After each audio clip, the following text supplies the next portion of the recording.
April 1945. The war in Europe is dying, but not quietly. In the forests of northwest Germany, where the pine trees still stand despite 5 years of artillery fire, something is happening that will haunt the men involved for the rest of their lives. Field Marshal Bernard Montgomery, the architect of El Alamein, the man who broke Rommel in the desert, has just issued an order that makes even hardened veterans pause. German child soldiers, some as young as 12, captured in the final desperate defense of the Reich, are to be executed. Not detained. Not processed. Executed. The reasoning is cold, clinical, military. These children have been shooting Canadian soldiers. They've been laying mines that blow legs off men who survived Normandy. They wear the uniform of the Hitler Youth and they've killed Allied troops.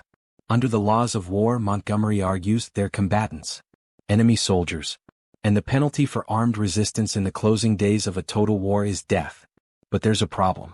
The men who have to carry out this order are Canadians. The Regina Rifles. The Royal Winnipeg Rifles. Men from Saskatchewan who grew up hunting deer, not children. Farm boys from Manitoba who joined up to fight Nazis, not to put bullets in the heads of kids who could be their younger brothers. What happens next isn't in the official after-action reports. It's not in Montgomery's memoirs. It's barely mentioned in the regimental histories. But it's one of those moments that defines what it means to be human in the middle of inhumanity. It's the story of soldiers who looked at an order, looked at the terrified faces of children in German uniforms, and decided that some things are more important than following commands. This is what really happened when Montgomery ordered the execution of German child soldiers, and what Canadian troops did instead. The spring of 1945 in Germany doesn't feel like spring. The trees are budding, yes, but the landscape is a nightmare of craters and burned-out vehicles and bodies that haven't been buried because there's nobody left to bury them.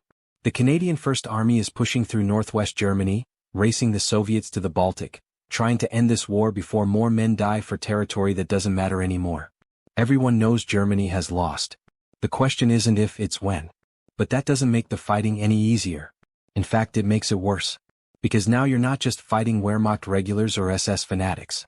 You're fighting old men from the Volkssturm, the People's Militia, who've been handed rifles they barely know how to use. You're fighting teenage girls operating anti-aircraft guns. And you're fighting children. The Hitler Youth weren't supposed to be combat soldiers. They were supposed to be a propaganda tool, a way to indoctrinate German kids into Nazi ideology through camping trips and marching songs. But in the desperate final months of the war, as the Reich collapses from both east and west, the Hitler Youth become something else. They become soldiers. Boys as young as 12 are given Panzerfausts, single-shot anti-tank weapons that can destroy a Sherman tank, and told to stop the Allied advance. And some of them do it. Some of them actually fight. Not because they're fanatical Nazis, though the propaganda has certainly done its work. But because they're scared, because there are SS officers behind them who'll shoot them if they run, because they've been told the Allies will torture and kill them if they surrender, because they're children and children do what adults tell them to do. Canadian soldiers are getting killed by these kids. That's the reality nobody wants to talk about. A 12-year-old with a Panzerfaust doesn't make the rocket any less deadly. A 14-year-old sniper's bullet kills you just as dead. And after 5 years of war, after Dieppe and Sicily and Normandy and the Scheldt, after watching their friends die in 1,000 different horrible ways, some Canadian soldiers are running out of sympathy. That's the context when Montgomery issues his order. It's not coming from nowhere. It's coming from a place of cold military calculation mixed with genuine anger. These children are killing his men. They're prolonging a war that's already lost. And Montgomery, who never sent a soldier into battle without meticulous planning, who calculated casualties like a mathematics problem, decides that the solution is execution. The order comes down through channels. Division commanders receive it. Brigade commanders pass it along. Battalion commanders read it to their company officers. And company officers are supposed to implement it. Supposed to take captured Hitler Youth members, line them up and shoot them. But here's what nobody anticipated. Here's what Montgomery, sitting in his headquarters surrounded by maps and intelligence reports, didn't factor into his calculations. The men who have to carry out this order aren't theoretical soldiers. They're real people. And real people have a hard time shooting children, even children in enemy uniforms. Private James Henderson from Regina remembers the first time he saw a captured Hitler Youth soldier. The kid was maybe 13, wearing a uniform that was too big for him, sitting with his hands on his head while Canadian soldiers searched him for weapons. Henderson had a son back home. 8 years old. Looking at this German kid, he couldn't help but think, what if that was his boy in 5 years, caught up in some war he didn't understand, facing men who'd been told to kill him. The order to execute captured child soldiers creates an immediate crisis in the Canadian ranks. Not a mutiny exactly. Canadian soldiers are too professional for that. But a moral crisis. Officers and enlisted men alike are confronting a question that military training never prepared them for. Can you follow an order you know is wrong? Should you? What happens if you don't? Lieutenant Colonel James Stone, commanding a battalion of the Regina Rifles, receives the order and reads it 3 times. He's not a soft man. He's been in combat since Sicily. He's ordered men to do hard things, dangerous things, things that got some of them killed. But this is different. This is asking his men to become executioners. And Stone, who grew up in a small prairie town where everyone knew everyone and murder was something that happened in detective novels, not real life, knows his men won't do it. More importantly, he knows they shouldn't do it. Stone does something that can get an officer court-martialed. He delays. He tells his company commanders that there's been a misunderstanding, that clarification is needed, that they should hold any captured Hitler Youth members but take no action until further orders arrive. It's a stalling tactic and everyone knows it. But it buys time. In the meantime, captured German child soldiers are piling up. The Canadian advance is capturing dozens of them. Some are found hiding in barns, still clutching their rifles. Others are pulled from foxholes, shaking with cold and fear. A few surrender voluntarily, walking toward Canadian lines with their hands up, having finally realized that the propaganda about Allied brutality was lies. They're terrified. These children have been told horror stories about what happens to German prisoners. Soviet atrocities on the Eastern Front have been magnified and distorted by Nazi propaganda. They expect torture, execution, maybe worse. Instead, they're given food. Canadian field rations, which aren't gourmet but are better than what these kids have been eating for months. They're given blankets. Some Canadian soldiers, unable to help themselves, give them cigarettes, which seems absurd until you remember that many of these children are 15 or 16, and in 1945 teenagers smoke. The Canadian soldiers guarding these prisoners are having conversations that will stay with them forever. One guard, Private Thomas Morrison from Winnipeg, tries to talk to a captured 14-year-old in broken German.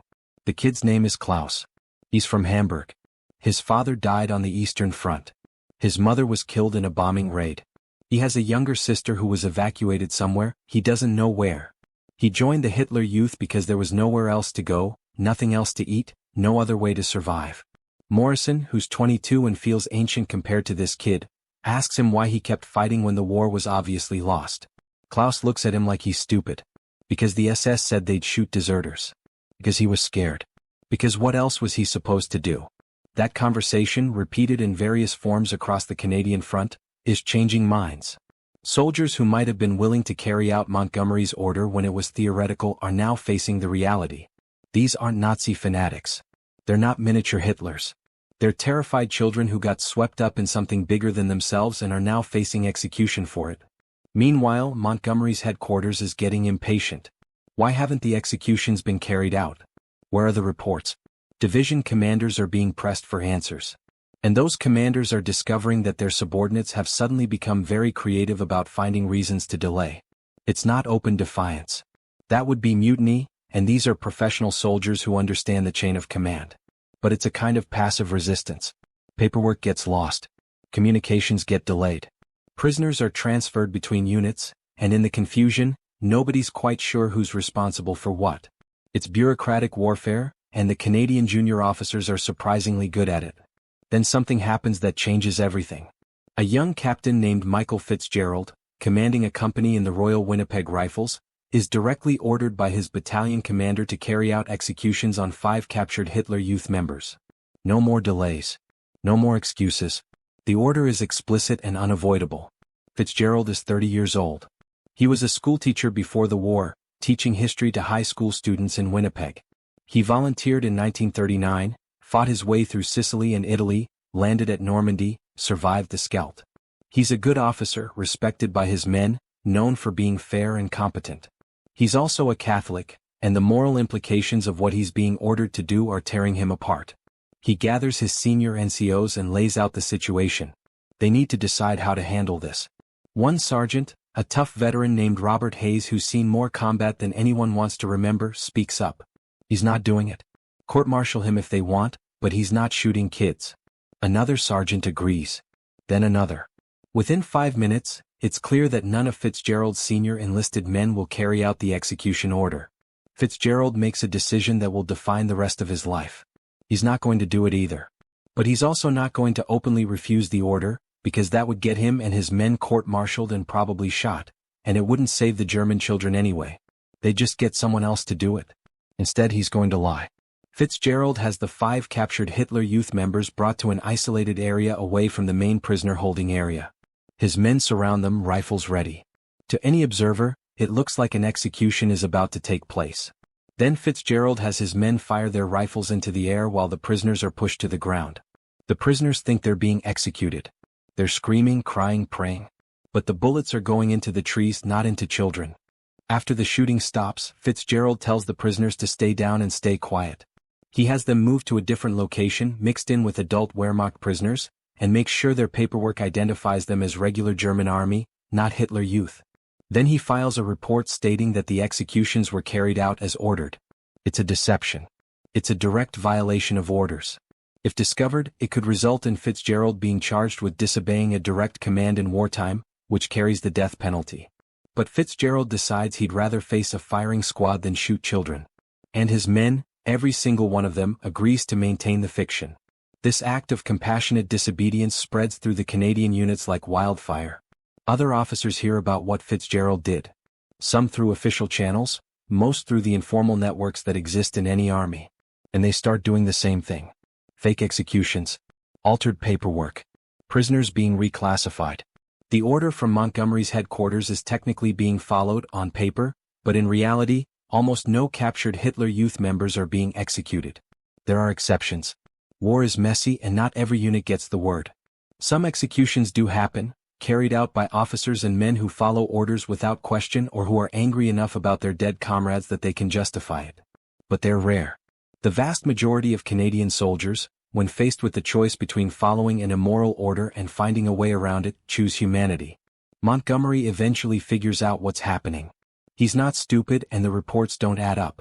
But by the time he realizes his order is being systematically ignored through creative compliance, the war is almost over. Germany surrenders in May 1945, just weeks after the order was issued. And Montgomery, pragmatic above all else, decides not to push the issue. Court-martialing dozens of officers and hundreds of enlisted men for refusing to execute children would be a public relations disaster. Better to let it quietly disappear. The story gets buried. It doesn't appear in official histories. Montgomery never mentions it in his memoirs. The Canadian government, focused on celebrating victory rather than examining uncomfortable moral questions, doesn't investigate. The soldiers involved mostly keep quiet about it because who wants to explain that they disobeyed direct orders even for good reasons? But the story survives in letters, in diaries, in conversations between veterans who served together. Private Morrison writes to his sister about the German kid named Klaus and how he's glad he didn't have to shoot him. Captain Fitzgerald keeps a journal entry about the hardest decision he ever made. Sergeant Hayes tells his son years later about the day he refused an order and probably saved 5 lives. What happened to those German children? Most survived the war. They went home to destroyed cities and dead families in a country that had to rebuild itself from ruins. Some emigrated to America or Canada or Australia, trying to escape the shame of having worn a Nazi uniform even as children. A few stayed in Germany and became part of the reconstruction. Klaus, the kid from Hamburg that Private Morrison talked to, survived. He was released from Canadian custody in June 1945, made his way back to Hamburg, found his sister in a displaced persons camp, and eventually became a carpenter. In 1962, he wrote a letter to the Canadian War Museum, trying to find the soldier who'd been kind to him. He wanted to say thank you. He wanted to explain that small act of humanity, being treated like a person instead of an enemy, had given him hope that the world could be better than the war had made it. Morrison never got the letter. He died in 1958, a car accident in Regina. But his family did and they kept it. It's in the museum archives now, a reminder that small acts of compassion can echo across decades. The story raises uncomfortable questions about military obedience and moral responsibility. The defense, "I was just following orders," was thoroughly discredited at Nuremberg, where Nazi war criminals tried to use it to justify atrocities. But what about the opposite? What's the moral status of soldiers who disobey orders, even illegal or immoral ones? Can you have a functional military if soldiers get to pick and choose which orders they follow? Military ethicists have debated this for decades.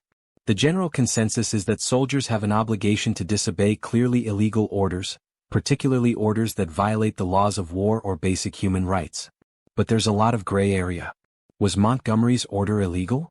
Technically, child soldiers are combatants under international law if they're armed and fighting.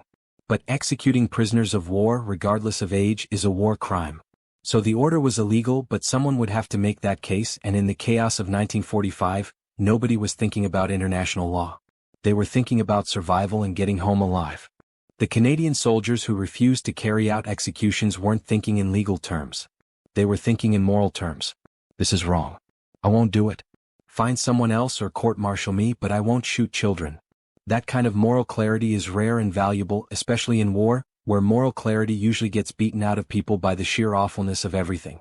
What's remarkable about the Canadian response is how widespread it was. This wasn't one rogue unit or one rebellious officer. This was a systematic, coordinated effort across multiple battalions to circumvent an order they believed was immoral. It required cooperation between officers and enlisted men, between different units, between people who often didn't like each other but agreed on this one thing. And they pulled it off. There's a tendency in war stories to leonize soldiers, to make them larger-than-life heroes who always do the right thing. But the truth is messier. Many of these Canadian soldiers had done hard things during the war. They'd killed enemy soldiers in combat. They'd destroyed towns with artillery fire. They'd made decisions that got people killed. They weren't saints. They were ordinary men in an extraordinary situation. But when faced with an order that crossed a line they couldn't uncross, they found the courage to say no. Not dramatically. Not with grand speeches or heroic gestures. But quietly, through paperwork and creative compliance and a shared understanding that some things matter more than following orders. The German children they saved didn't become their friends. There was no tearful reunion after the war where everyone hugged and talked about how humanity had triumphed. Most of the Canadian soldiers never saw those kids again. They moved on to occupation duty, then went home, then tried to forget about the war and build normal lives. The German children grew up in the ruins of their country, dealing with their own trauma and shame and complicated feelings about what they'd been part of. But the act mattered. Not because it changed the outcome of the war or because it created some beautiful moment of reconciliation. It mattered because it was right. It mattered because those soldiers, in the middle of total war when every moral certainty had been destroyed, found a line they wouldn't cross. And in finding that line, they proved that even in the worst circumstances humans can choose to be human. The irony is that Montgomery, who issued the execution order, is remembered as one of the great Allied commanders. He's celebrated for his victories, his tactical brilliance, his role in defeating Nazi Germany. And he deserves credit for that. But this part of his story, the part where he ordered the execution of children and his own soldiers refused, gets left out. It's inconvenient. It complicates the narrative of the heroic Allied commander who always did the right thing. But history isn't about comfortable narratives. It's about truth, even when truth is complicated and messy and doesn't fit into the hero-villain framework we prefer. Montgomery was a brilliant military commander who also ordered something indefensible. The Canadian soldiers under his command were ordinary men who did something extraordinary. Both things can be true at the same time. There's a memorial in Canada, in a small park in Regina, that lists the names of soldiers from the Regina Rifles who died in World War II. Hundreds of names, men who never came home. But there's no memorial for the German children those soldiers saved. No plaque explaining what happened. No official recognition that something important occurred. Maybe that's appropriate. The soldiers who saved those children weren't doing it for recognition. They were doing it because they couldn't live with themselves if they didn't. And maybe that's the best reason to do anything. In the decades after the war, as the Canadian soldiers involved grew old and started dying, some of them talked about what happened. Not a lot. Veterans tend to be tight-lipped about their experiences. But in interviews for oral history projects, in conversations with grandchildren, in letters donated to archives, the story emerged. What's striking in these accounts is the lack of self-congratulation. These men didn't see themselves as heroes. They saw themselves as people who did what anyone would have done in their situation. Which maybe says something about their character because plenty of people throughout history have followed immoral orders without question. One veteran, in an interview conducted in the 1980s, put it simply. They were kids. What were we supposed to do? Shoot them? I didn't fight the war to become a murderer. That sentiment, repeated in various forms by different men, seems to be the common thread. They'd signed up to fight Nazis, not to execute children. There's a difference and they knew it. The psychological impact on soldiers who did carry out similar executions in other contexts is telling. Post-traumatic stress disorder wasn't well understood in 1945, but we know now that moral injury, the trauma that comes from violating your own ethical code, is one of the most damaging forms of combat trauma. Soldiers who killed children, even in combat situations where it was legally justified, often carried that guilt for the rest of their lives. The Canadian soldiers who refused to follow Montgomery's orders spared themselves that moral injury. They went home with plenty of other trauma, certainly. You don't fight through 5 years of war without scars. But they didn't have to carry the weight of having executed children. That's not nothing. There's also a practical angle that often gets overlooked. Montgomery's order wasn't just immoral, it was strategically stupid. By April 1945, the German military was collapsing. Soldiers were surrendering en masse, often entire units at a time. The more humane the Allies appeared to be, the more willing German soldiers were to surrender rather than fight to the death. If word had gotten out that the Allies were executing captured Hitler Youth members, it would have prolonged the war. German commanders would have used it as propaganda to convince their soldiers that surrender meant death, so they might as well fight.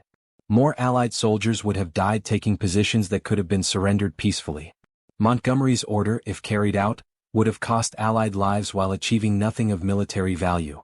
The Canadian soldiers who disobeyed weren't just being compassionate. They were being smart. They understood something Montgomery, sitting in his headquarters, didn't. That wars are fought by people and people respond to incentives. Treat prisoners humanely and you encourage surrender. Execute prisoners and you encourage fanatic resistance. This isn't to say the Canadian soldiers were calculating tacticians who disobeyed orders for strategic reasons. They weren't. They disobeyed because it was wrong to shoot children. But the practical effect was positive. Their compassion had military value even if that wasn't why they did it. The question of what would have happened if Montgomery had pushed the issue is interesting. If he'd court-martialed officers for refusing to carry out executions, would that have broken the resistance? We'll never know because Montgomery backed down. But the fact that he did back down suggests he understood the precarious nature of his position. You can order soldiers to do a lot of things, but you can't order them to violate their fundamental sense of right and wrong without risking losing them entirely. Montgomery was too good a commander to let that happen. The story doesn't end with a dramatic confrontation or a Hollywood moment of redemption. It ends quietly the way most real stories do. Germany surrenders on May 8, 1945. The war in Europe is over. The captured German children are processed through displaced persons camps, eventually released, and sent back to whatever's left of their homes. The Canadian soldiers who save them pack up their gear and wait for transport home. Most of them never speak about what they did. It's just one incident among thousands, lost in the chaos of victory celebrations and the overwhelming relief of having survived. They board ships, cross the Atlantic and return to farms in Saskatchewan and factories in Ontario and lives that had been put on hold for 5 years. Some struggle with what they saw and did during the war. They wake up screaming from nightmares. They can't hold jobs. They drink too much. But they don't carry the specific weight of having murdered children, and that matters. When Private Morrison lies awake at 3 in the morning, haunted by memories of combat, at least he's not haunted by the face of a 13-year-old boy he shot in cold blood. Lieutenant Colonel Stone goes back to his small prairie town and becomes a high school principal. He never tells anyone about the order he disobeyed, not even his wife, not until decades later when a military historian tracking down veterans for an oral history project asks him about it. Stone, old and frail and only months away from death, tells the story matter-of-factly. He made the right choice. He'd make it again. End of story. Captain Fitzgerald, the schoolteacher who faked the execution, returns to teaching. He's different now, harder and quieter, but he's still good with kids. He understands something about them that he didn't before the war, something about their vulnerability and capacity for both good and evil. When he looks at his students, teenagers full of energy and rebellion and confusion, he sometimes thinks about German children in oversized uniforms, terrified and alone. And he's grateful he didn't kill them. The German children scatter to the winds. Klaus from Hamburg finds his sister, rebuilds his life, becomes a carpenter, marries, has children. He names his son Thomas, after the Canadian soldier who was kind to him, though he never knew the soldier's actual name. Other children aren't as lucky. Some die in the chaos of post-war Germany. Some are consumed by guilt and shame.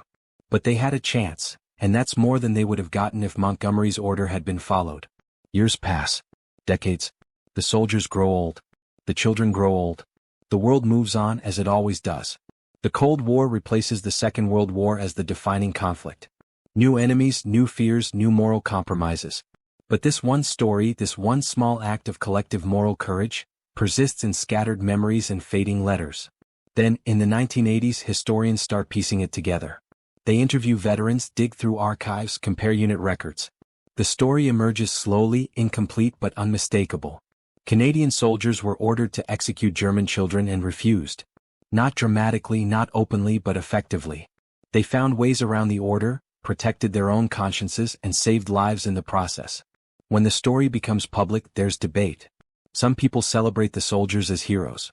Others argue they should have followed orders, that military discipline requires obedience even when orders are difficult. A few, mostly older veterans who remember the chaos of 1945, simply nod. Of course they didn't shoot children.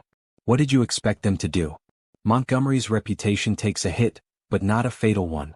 He's been dead for years by the time the story comes out, and his victories at El Alamein and Normandy still matter more to most people than one illegal order in the dying days of the war.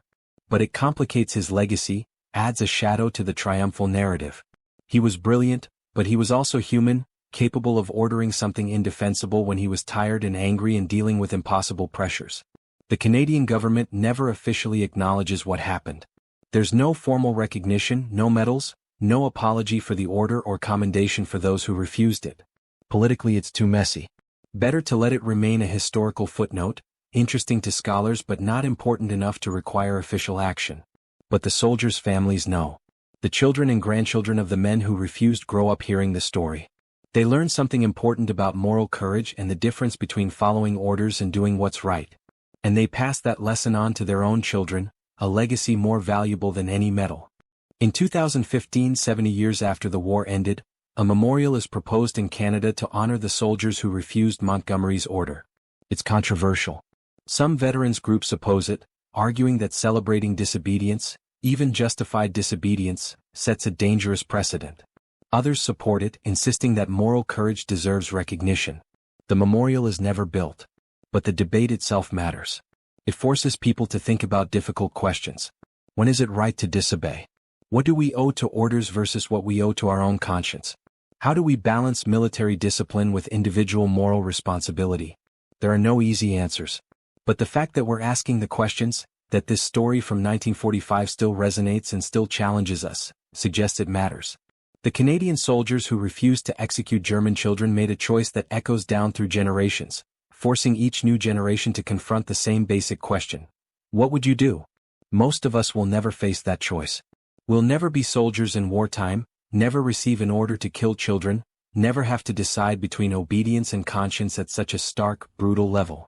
But we face smaller versions of that choice all the time. When to go along with something wrong versus when to resist. When to prioritize rules versus principles. When to risk ourselves for others. The Canadian soldiers in April 1945 chose resistance, chose principles, chose others. They paid a price for it, but not as high a price as they would have paid for the alternative. And their choice, repeated individually by dozens of men who never coordinated but somehow reached the same conclusion, saved lives and preserved humanity in a moment when humanity was scarce. That's the story. Not heroic in the traditional sense, not dramatic, not the stuff of action movies. Just ordinary men making an extraordinary choice when faced with an impossible situation. They refused to become monsters, even when ordered to, even when it would have been easier to comply. And that refusal matters. It mattered in 1945, and it matters now, and it will matter as long as humans face choices between right and wrong. Because the lesson is simple and profound. You always have a choice. Even when it doesn't feel like it, even when the pressure is overwhelming, even when everyone around you is saying just follow orders, you have a choice. The Canadian soldiers chose well. They chose mercy over vengeance, life over death, humanity over obedience. And because of that choice, children who should have died lived. That's not nothing. That's everything.